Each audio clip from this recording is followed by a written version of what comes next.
Ayan. Tayo ngayon magagata tayo ng tilapia.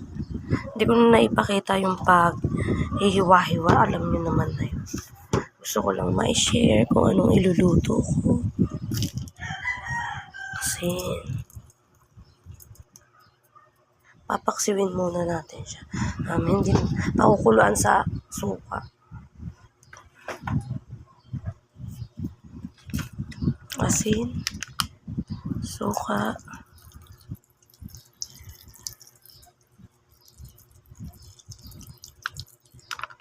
yan.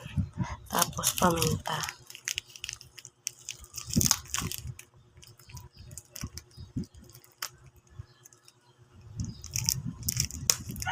Ang sakit.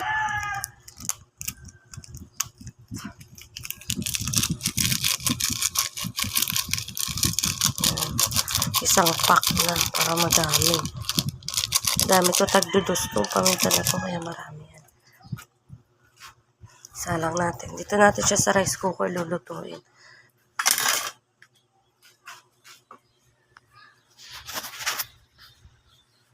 Wait lang guys Wait lang. Punasan ko lang yung ilalim ng rice cooker para maisalang ko na siya. At ayan nga, punas na. Isalang na natin.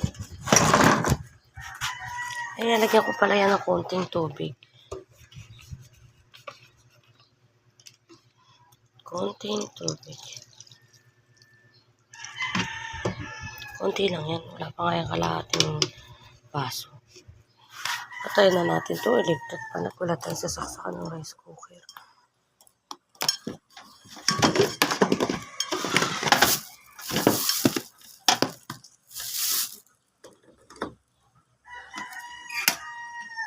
Yan nga. Nabuksan ko na at balikan natin yan mamaya. Kapag kumukulo na siya. Bye!